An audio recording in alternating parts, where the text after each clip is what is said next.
You basically turn your brand into a meme, and now nobody wants to buy it because they don't want to get memed on by their friends, essentially. Welcome back to the show. Be sure to subscribe. Let's get right to it. First topic, CNN essentially promoted an ICE blocker app which alerts illegals to ICE operations in the area. Go ahead, roll the clip. The Trump administration steps up ICE raids and mass deportations. One tech developer is pushing back with an app designed to track ICE activity in real time. It's called ICE Block, and it's controversial to say the least. CNN's Claire Duffy is with us now. How does this work, Claire, and what are the legal implications? Yeah, John, I talked with Joshua Aaron, who is the longtime tech worker who developed this platform, and he said he really wants it to be an early warning system for people about the location of Immigrations and Customs Enforcement officers. So he says he does not want people interfering with those officers' activity, but he does want people to be able to avoid them altogether if they want. So you open the app, it looks like a map, and users can tap the map to report an ICE sighting in their area, and then everybody who uses the platform within 5 miles of that sighting will get a push alert. This is a free iPhone app. It is anonymous. Aaron says he doesn't collect any user data. And what I think is really interesting about this in this moment is we've seen so many of the biggest leaders in tech supporting President Trump, but Aaron is sort of an example of the fact that there are people within the tech industry who are really resistant to Trump's policies. I asked him what he would say to those tech leaders who, for example, were at the inauguration. Here's what he told me. Take a listen. I understand that you have shareholders to report to. I understand that you have employees that need their paychecks. But at what point do you say enough is enough? Yeah, so CNN totally knows what they're doing here, promoting this thing. I can't believe they're doing it, totally putting the lives of ICE agents at risk by letting people know where they're going to be, you know. And they've basically drawn a line in the sand. You know, they are now the network of illegals. We support illegals and we try to protect illegals. And they're never going to get the 80% of people that don't watch the network back if they're going to keep doing things like this, you know. Everybody with a brain knows that, oh yeah, you're just promoting that so because you hate ICE, you hate Donald Trump, and you just want to do anything to screw them over, right?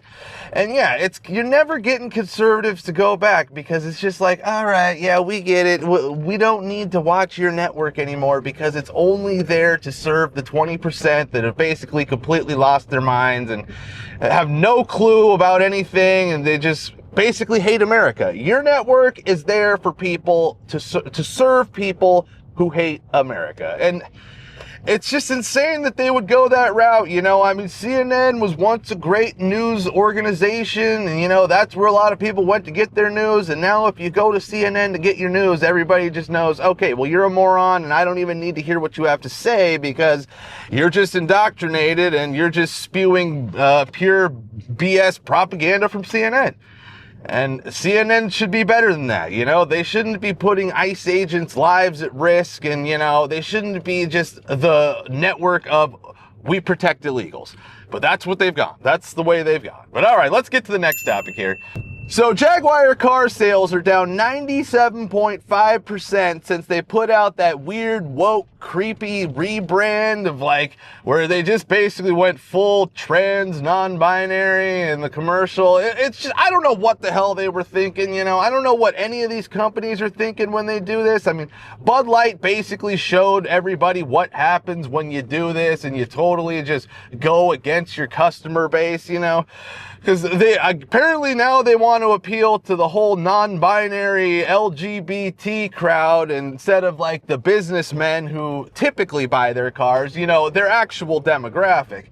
But yeah, because nobody's going to go buy the car after that type of ad. They don't want to go spend 120 grand and then go show up at the golf course to play golf with their friends, and then all of a sudden they're being made fun of because now they bought a car that makes them like non-binary or something, you know. It's just nobody's going to do that after that thing. You basically turn your brand into a meme, and now nobody wants to buy it because they don't want to get memed on by their friends, essentially. But it's just so stupid how these companies go down this road and completely destroy like legacy brands that were once great brands and people loved, but now they just want nothing to do with. And when you do this type of thing, that's exactly what happens. But all right, let's get to the next topic here. So the WNBA players voted Caitlin Clark the 9th best guard in the league. It just further cementing how jealous and how much they hate her. Just it's crazy the amount of jealousy that league is you know, I guess stricken with, or just, you know, whatever you want to say. But yeah, to vote Caitlin Clark easily the best player in the league, the 9th best guard in the league, is just, it's pathetic. And you know, that's as expected by the WNBA and the WNBA players. You know, they just can't stand that she's a white girl who's not a lesbian, you know, doing the thing, making the league popular. Because all of them over the years, they just could never make the league popular, never get anybody to watch, and now they're finally getting some ratings, and you know, they can't handle it. But I'll be honest though, everybody wants to shit on Caitlin Clark, or not Caitlin Clark, on Angel Reese, and say how like big of a moron she is and how she's just not a factor in the WNBA and how terrible she is. But I got to give her credit. She is responsible. She is a big part of the success of the WNBA because, see, she was the one who had the whole rift with Caitlin Clark to begin with, back in college when she beat Caitlin Clark in the NCAA finals and did the whole I get the ring thing, you know. And ever since then, whenever Caitlin Clark goes viral in any sort of news or, you know, online, it's usually when she's going at it with Angel Reese, you know. So Angel Reese chose to play the villain card, or maybe she's just the villain in general. I don't know. Well, I mean, nobody really likes a villain, but either way, you know, she's bringing attention to the league by, you know, having a rift with Caitlin Clark and that whole drama and stuff. So you do at least have to give Angel Reese some credit. But to call Caitlin Clark the 9th best guard in the league is just petty and insane, honestly. And just like, it just shows how petty and jealous they are of her that she actually came in and made the league like actually watchable and interesting. And it's funny that they can't see that and they just keep hating on the woman, but hey, it's good for business, it's good for ratings, and you know, if they just embraced her from the beginning, maybe we wouldn't be talking about how big of a star Caitlin Clark is, because nobody would have cared because there wouldn't have been any drama, and drama sells. But all right, let's get to the next topic here. So the independent women group had their bus vandalized in New Mexico by a trans activist people, but whatever that is these days, trans activists, so they went up and they're going through, the women in the group, the independent women group, were celebrating Title IX and, you know, like the anniversary of Title IX. I think it might have been like the 25th anniversary or something. I don't know, but either way, I mean, it's like, come on, trans people. Do you really gotta go out there and vandalize the women's bus? It's like, you're never gonna see the independent women going out there and vandalizing anything, right? But these people want to be, oh no, we gotta save trans kids or protect.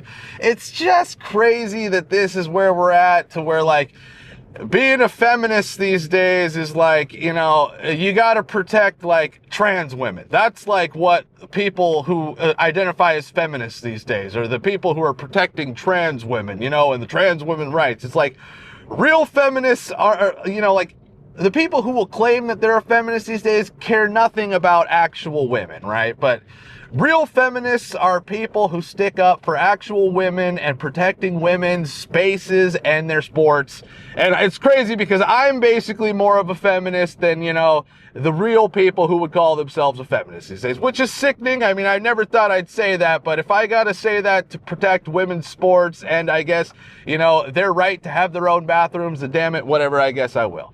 But it's just crazy how this type of thing happens, and these women just, you know, they just can't do anything without being bastardized these days, or called, you know, bigots or whatever, fascists, you know, like, just being a woman these days and wanting to just, you know, protect women, now all of a sudden you're a bigot and a fascist or whatever, or transphobe. It's crazy. But all right, that's it for today. Be sure to like, subscribe, and we'll be seeing you.